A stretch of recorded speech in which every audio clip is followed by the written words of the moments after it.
Okay, Johnson's Radiators. Johnson's Radiator Works. I've seen boxes with the name, but I haven't seen the actual thing out of the package, or more in detail than that, actually getting made. Well, this is where we do all the production, and everything's done in-house. I can show you the few pieces that we don't make, and I really didn't understand everything that went into doing this. I mean, all the years of going back and forth to burning walkers, I never took the time to go to the radiator shop and do a walkthrough. I mean, and we used this product exclusively for 30 years until Walker closed the doors, and we took over and renamed everything Johnson's. But I mean, basically, we're just continuing Walker's legacy. I mean, Walker was the innovator in the street rod market for cooling systems, and this was, back in the 60s and early 70s, they were the go-to. They were the only ones to start with, and through the years, they just kept developing fitments for new applications and refining the product that they were doing, all the proprietary products that they were using, the core design, pin design, to maximize efficiency in these old cars, where a lot of times you're running, a little smaller than desired radiator because of the size restraints of some of the cars. So they just made them more efficient to where they had good cooling capacity. Wow, and I guess the industry would really appreciate you taking over in order to keep this going. Yes, because I was in a panic, whenever we got the fax, actually, it wasn't an email, it was a fax that they were closing the doors and not taking any more orders. We were like, well, what are we going to do? I mean, there's not a comparable product on the market, when we were trying to figure out, what we were going to do for a radiator. And then after a week or so of talking back and forth, we started looking at seeing what we could do to purchase the company and relocate everything. So that was in 20, and we started shipping. We've been shipping now for right at a year. So this time last year, we had no inventory, nothing in process. We had material. Yeah. We had some material. We didn't even have enough material to really ramp up production the way we needed to. I mean, we'd had material ordered for over. But the demand was there, obviously. Demand was there, but it took us that long to get everything moved, reset up here. I wanted to learn all the process and from start to finish and be familiar with it, to where I knew we were doing, continuing the same quality that Walker had through the years. So now you can see we're getting some inventory on the shelf of finished products. So tell me about the radiators. All the way through the way. So if we start over here, we kind of got a little ahead of ourselves. But so this 100-ton press, that's what's stamping the tanks. So, and again, this is from the 20s, but this is draw forming. There's a couple of blank pieces there on top of that barrel, but. And both of these racks are dies for different tanks. So all of the tanks are draw formed from 40,000 draw quality brass. Now, I don't know too much about radiators, Alan, so you have to help me.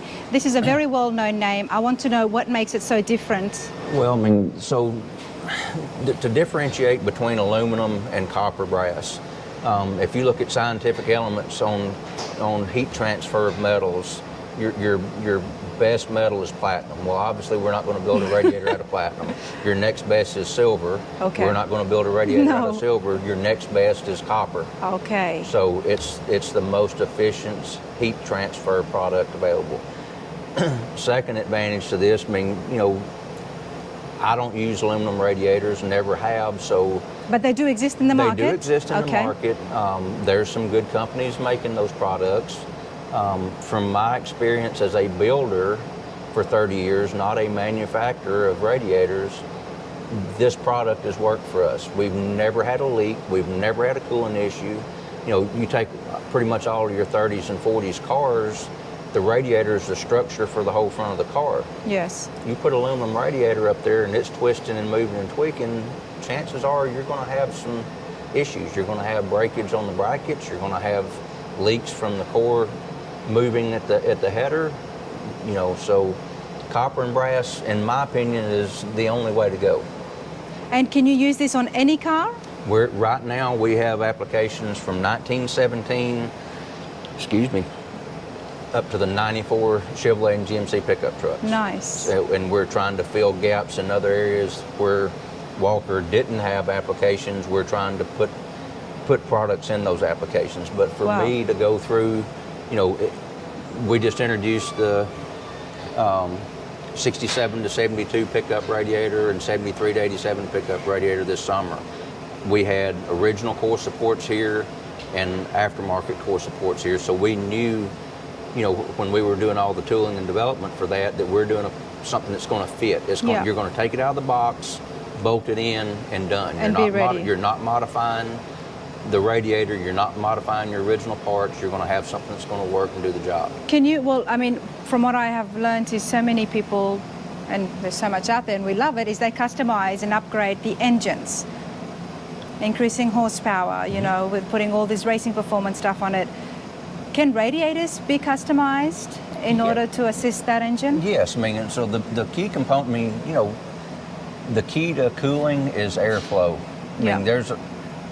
Every radiator that's out there is going to cool if it's got enough airflow across it. Nobody's radiator is going to cool if it doesn't have enough airflow across it. You can put a radiator in a car that's 10 times bigger than it should be. If it doesn't get airflow across it, at some point it's going to run hot. Is that just through the vents from the body of the car? From the car either going down the road. Where most people have a problem at is sitting in traffic. You're sitting stuck in traffic. You're not getting that whether air coming in. In town traffic, on the interstate, waiting to get into an event, you're sitting stuck in traffic. The only airflow you're getting is your fan. So that's key, and a lot of people don't look at that when they're building a car.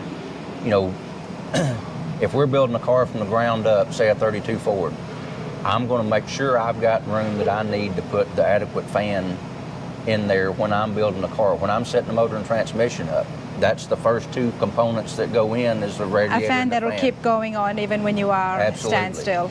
If I buy a chassis from anybody and I don't do all the mock-up and know that I've got enough room for that fan in the beginning, and I go on and finish the car, and now it's time to do the assembly, and I go to put the fan on it, and I don't have the room to put the proper fan in it, and I compromise and go to something thinner, or I go to the front side with the fan pushing because I don't have enough room on the back side, you're screwed. You're going to have cooling problems. Airflow is key to anybody's radiator, whether it's our radiator, Johnson's Radiator Works, or anybody else's. Or somebody else's. It's got to have airflow. It's got to have proper airflow. Using the correct fan that's going to have enough airflow. Okay.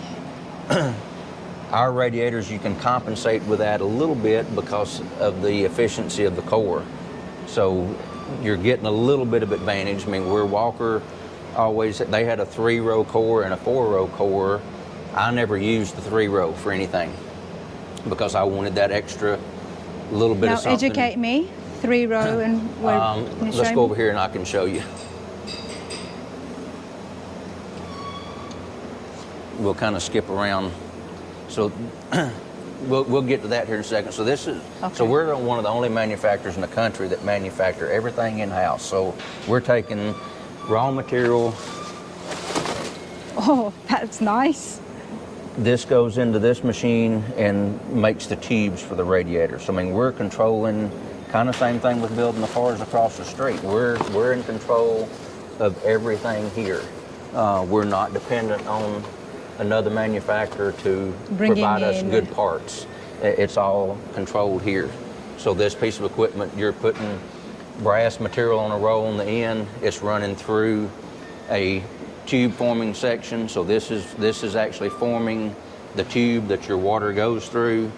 And keep in mind, this is running 250 feet per minute as this is running. So it's and it gets very noisy at that time. So I'm happy I came here during after hours. the tube goes through a flux bath and then through a solder bath. So it's actually getting soldered as it's running through 250 feet per minute.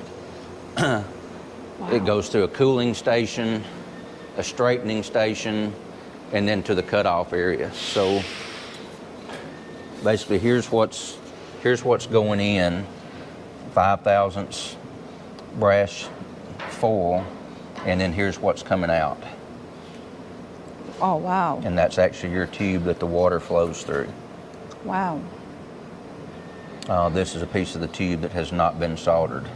And just for like tolerance on this, the thickness of the solder on this, it has to be controlled to within 2/10 of a thousandths of an inch. So your hair is 3 thousandths. the solder thickness on this needs to be between 0.0004 to 0.0007. So, And how do you do quality control? Nobody's measuring, obviously. No, it does. So this has to get It measured. gets measured. How does it get measured? Whenever this machine is started, Yes. and you first start running the sample, you're taking and cutting a sample off of this and measuring the thickness of the solder. And you're doing that, and you're also splitting the tube, making sure that the solder has penetrated the inside of the seam the way it needs to be. So every roll, there's basically a coupon from the beginning of that roll to the end of that roll. Each one of them. So that way we know if we're good at the beginning, good at the end. Yes. Everything in the middle is fine. good. So, and that one roll, that's enough for 15 to 17 radiators, depending on what the core size is. So how many do you think you make in a week? Well, so this machine, I mean, we'll run it typically right now at the production level we're at. We'll run this about every 3 months, and we'll run it for a day and a half about every 3 months, and that gives us supply for Enough for that. For that much, okay.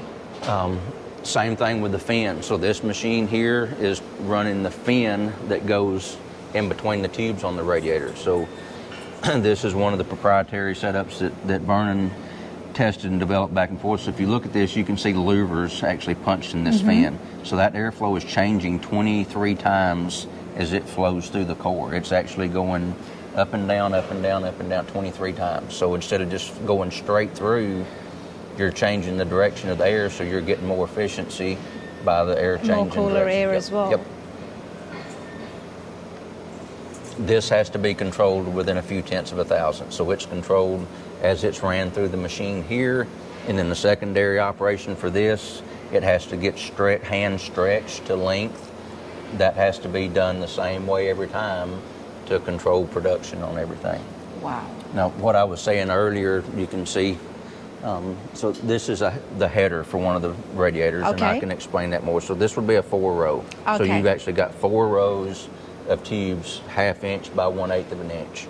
A 3-row would only have 3 of those. So you're basically picking up 25%, actually a little bit more than that, 25% more efficiency by adding another row. Which makes here. sense. Yep. Another row gives you that much more air. Okay. I mean, so whenever we went through all this, I looked at what other manufacturers are doing as far as warranty, and I had so much confidence in this product. I mean, we're doing a 5-year full replacement covering labor.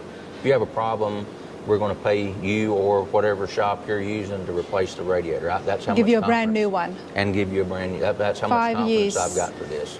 I mean, and nobody else. That's is pretty doing cool, that. everybody. 5 years, a 5-year warranty. I mean, I'm in the market for a radiator, so I would love a 5-year warranty. That's so hard to get with things these days. Over the 30 years of using this product, again, every car that's come out of my shop, I've never had a problem. I've never had a leak. I've never had a car that wouldn't cool properly. And we've pushed that limit on several 32s. You know, you do a big block 32 Ford with a 3-inch shorter than stock radiator and no louvers in the hood, you're pushing the limits of what that radiator can do. So that's how much confidence I had in the product whenever we bought the company and started reproducing everything. So wow. Well, we see it everywhere. We see the name Johnson's Radiators. So okay. So I mean, pretty much everything over here is different presses. So for making all of our bracketry is steel. So depending on what the brackets are, it's between 1/8 to 16 gauge steel. Here's some brackets that's kind of in process. Different dies for different parts. I mean, again, everything is done here. There's 3 parts, and I'll show you those whenever we walk on through, that we don't produce in-house from flat stock material. I like cars and hot rods, and it's so nice to see cars when they're getting made, and even ones that are so shiny, but you have to appreciate what's happening around me, everybody. I do. I really do. I mean, there's just so much. I could ask so much questions about everything, but I won't bore you guys. Because this is the stuff that people use every day. And it's nice to see it and know exactly what's involved under that hood of yours. So in this area, we're building the cores. So we're taking, this is a fixture for, and I should have grabbed some tubes, but you're basically hand stacking, someone's hand stacking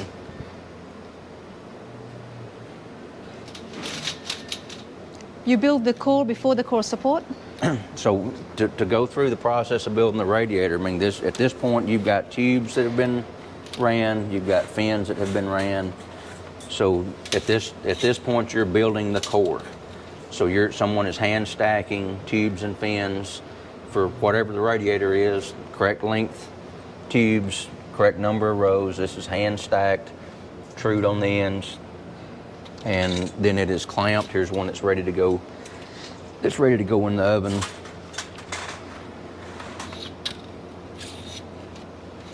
It's going to go into the oven to get stuck together? Right. It basically, whenever it goes into the oven, it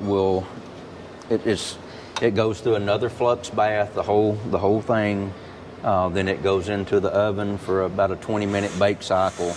And when it's in the oven, it will actually remelt the solder that's on the outside of the tube and solder the fins to the tube. So that's what gives you the strength. That's one thing that aluminum radiator cannot do. You cannot have the same strength as this core. We could set this core up on something and when you jump up and down on it, it's not going to bend, it's not going to break. That's a big, huge, massive difference. And just to see it right here in detail, literally with the guts out, it helps. It really helps to get a good understanding. So these cores have been baked, and they're ready to have the headers put on them. But I mean, this is strong. It's not. I can't move that. I've seen radiators where you can bend them, especially right in the middle part.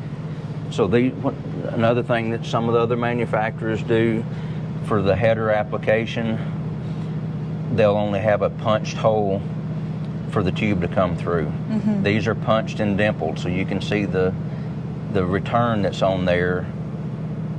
Yeah. So that creates a lot stronger fit. These headers actually have to get hammered on with a 3-pound sledgehammer and a tool. And that's how they go on, like this. Yep. Just like that. Which that one's not for this core, but once that's hammered on, then we take another tool and actually go into every tube and swedge that tube into the by hand into the header. Yes. By hand. Wow. Yes.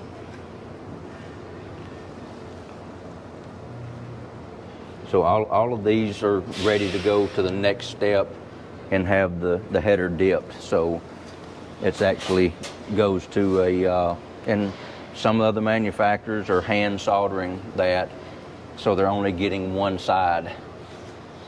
We're actually using a dip station, so you've got 950 degree solder. Okay, it's still hot.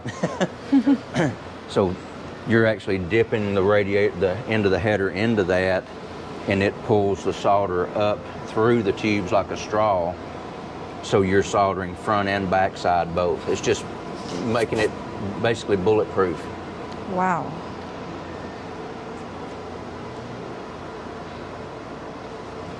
So many steps to cool your engine, honestly. Well, and to do it proper. And to do it properly, and it's all reliably. by hand. The details that's involved here, it's... Wow. I mean, to me, if I'm going to jump in my car and drive it on a trip, the things I don't want to worry about is being broke down on the side of the road. Yes, sir. I don't want to worry about being cool if I'm stuck in traffic, and I don't want to have to worry about the heat and air conditioning working. I mean, you just get it. I mean, no different than driving your new car. I mean, exactly. You don't get in your new car and worry about it. Is it going to run hot if I get stuck in traffic? Is the air conditioner going to quit if I get stuck in traffic? Is it going to leave me on the side of the road? No, you get in it with full confidence and you go wherever you want to go. So you can enjoy your classic all the time. That's the way it should be. I mean, so you don't ever get upset thinking, why did I do this? Well, that's nobody has to have an old car. It's an enjoyment deal, and if you take the enjoyment out of it, it's not going to be good. So these have gone through the assembly process, testing, and these are actually, you can see the one to your left there's already painted. These other ones are ready to paint. To your left here, all of these painted and ready to go in the box.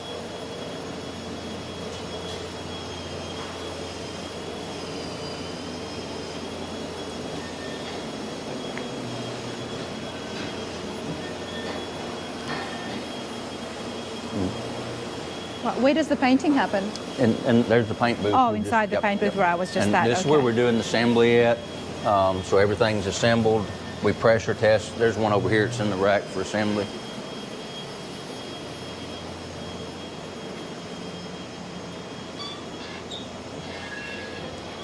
So everything's hand assembled, hand soldered. I mean, and you can see the quality of what we're after. I mean, the solder joint is just like you wiped it with your finger. I mean, it's as smooth as can be. Again, you know, with my background as a builder, not a radiator manufacturer, I want everything, not only has it got to function, it's got to look good. I mean, it's, to a lot of people, the radiators, it doesn't matter what it looks like as long as it functions, but for me building the cars, that's always, it's got to look part of it. It's got to look the way good it as needs well. to look. So same thing here. I mean, whenever it leaves here, if I wouldn't put it in a customer's car or my personal car, it's not going to get put in a box and leave here. I want it to look just like I want it to look. I mean, Exactly. but once they're assembled, they're pressure tested to 20 psi. We recommend up to a 16-pound pressure cap. So we're pressure testing 4 pounds more than what is recommended, just to make sure there's not a problem. Not saying that we'll never have a problem, but if we do have a problem, anybody can rest assured it's going to get. Well, 5 years is a long time. If you can enjoy it, I think once the 5 years is up, most people would have moved on to the next classic. And even 5 years is being generous. Well, I mean, that's the way, as a builder, I've always, you know, we've been blessed to have the clients that we've had to work for. I've always went for the best parts. The cost of a part, to me, is secondary. It's what's the best I can get. What am I not going to have a problem out of? Yep. Because if I have to work on it a second time, or if I leave that client on the side of the road, they're not happy. Yeah. If that customer's never on the side of the road and get where they want to go reliably every time with no problem, the cost of the parts is not an issue. The cost of the parts are expensive when you got to replace them. When you have to replace them, exactly, because then you got to do labor as well. The second time, that's when it's expensive. Or when you've got a client that's on the side of the road, you know, 1,000 miles away from you, and they're pissed because they're on the side of the road. And then your reputation is at stake as well. So I've always tried to use the best parts that I could possibly get. And, you know, everybody has a problem at some point. And it's how you take care of those problems that I've always looked to. So, I mean, the key companies that we rely on every day for all of our builds, I've got that confidence in everything that we do. If there's a problem, I know they're a phone call away. They're gonna get me the help and assistance I need. They're gonna correct the problem. It's gonna be good. The companies that don't do that, I don't use them. After one time with a problem and nobody standing behind it and nobody making it good, I'm done with that company. I'm not going to use them again. Your reputation speaks for itself. So many years in here, everybody does know the name. So it's, and the fact that you are able to give everyone 5 years warranty, that's huge. A replacement, if anything was to go wrong, if there's a leak or anything, 5 years. Covering labor also. And so covering labor as well. And that's the way it should be. Because you've made this, you know that it should work fine. Absolutely. And if it hasn't, you want to know. Yep, I do want to know, and we're going to make it good. We're going to make it good. Let's walk away from Johnson's Radiator Works now. I've enjoyed this. For me, this is pretty cool. You know, I was quiet for a lot of the times, and like I've said, when I'm quiet, it means I'm really enjoying something a lot more than when I'm asking so many questions. And it's fascinating to see it. There's so much work, there's so much detailed work.